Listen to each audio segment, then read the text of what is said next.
Ben là aujourd'hui on est là pour ce crime quoi, je dirais pour mon frère qui est mort quoi, qui est décédé gratuitement. J'ai vu ces voyous qui sont punis quoi par rapport à, ce- à cette qu'est-ce qu'ils ont fait dans cette et ici qu'est-ce qu'ils disent à la télévision mais c'est pas vrai, ils l'ont frappé et puis en même temps ils l'ont jeté dans l'eau.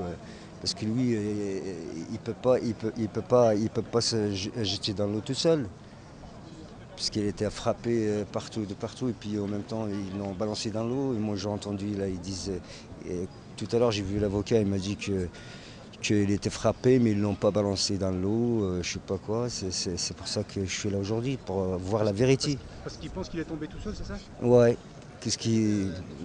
Voilà, c'est ça que. En fait, que je veux savoir vraiment.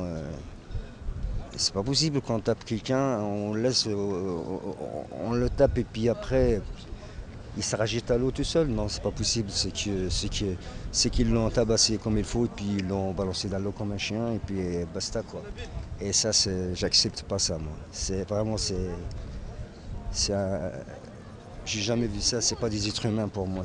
Vraiment, je sais pas qu'est-ce que c'est, mais je peux pas dire.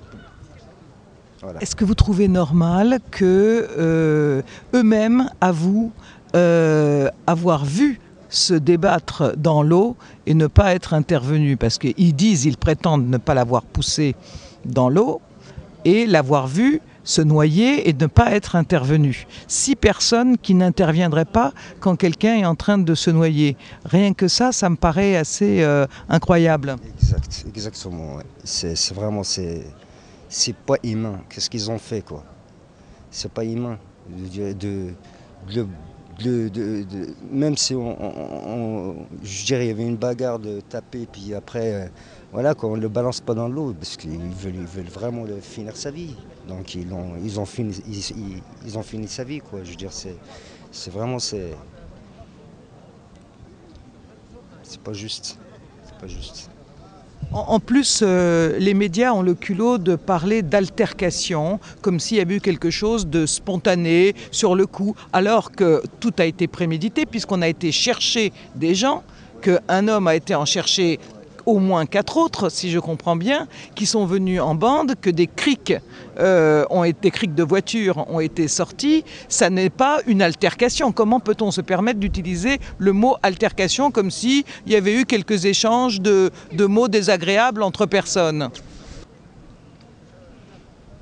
Oui, nous, l'information, on l'a eue à l'UM 93 à travers des membres de la famille du défunt qui connaissent des associations de l'UM 93 et ils sont venus nous voir pour nous dire de les accompagner par rapport aux démarches administratives et voilà la personne qui nous a contactés et de nous accompagner par rapport aussi la couverture médiatique parce qu'ils étaient sollicités beaucoup par les médias et puis ils ne savaient pas quoi dire et aussi ils ont découvert que ce qu'ils disaient c'était pas ce qu'ils lisaient sur les journaux et la télé.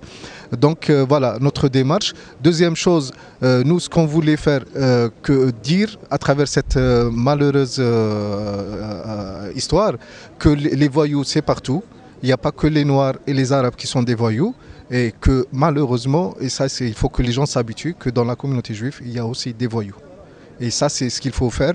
Et il faut l'accepter et il faut le dire.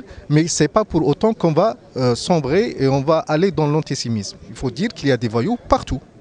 Les voyous, c'est partout. Et ça, il faut qu'on l'accepte. Et il faut qu'ils soient punis, jugés comme tout le monde. Et que la justice fasse son travail, on la laisse faire. Ce qui était malheureux aussi, ce qui a touché la famille, c'est qu'on a insinué un petit peu que ce qui est arrivé, c'est parce que Saïd a tenu des propos antisémites, ce qui est complètement faux. Et c'est quelqu'un qui travaille et contrairement aux clichés qu'on essaye de véhiculer, il y a des Maghrébins qui travaillent, il y a des Maghrébins qui se réveillent tôt, il y a des Maghrébins qui meurent parce qu'ils veulent tout simplement travailler. on considère que le fait d'être juif permet une impunité totale. C'est-à-dire que c'est un bouclier que vous mettez en avant et qu'après vous êtes intouchable. Et c'est très grave parce que ça fait, y compris, ça fera développer l'antisémitisme. Et ça, ce sont des gens qui sont très très graves. Il n'y a même pas besoin d'être juif pour exploiter ça. On a eu l'exemple du RERD.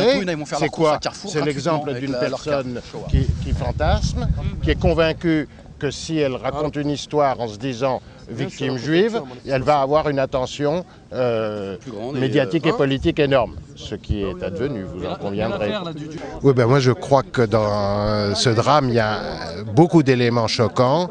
Je voudrais en citer un en particulier qui m'a beaucoup heurté, c'est que hier jeudi, le ministre de l'Intérieur, le ministre de la Police, Brice Hortefeux, fait un déplacement spécial de la place Beauvau dans le département de Seine-Saint-Denis, c'est-à-dire celui où se trouve Bobigny. Il va dans un commissariat à Villepinte pour parler de sécurité, etc., puisque c'est son métier.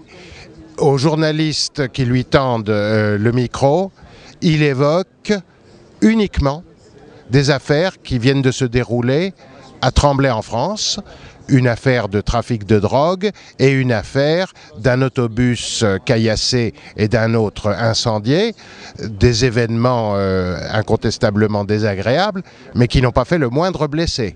Inversement, il y a mort d'homme, mort violente d'homme à Bobigny, des suites d'une agression.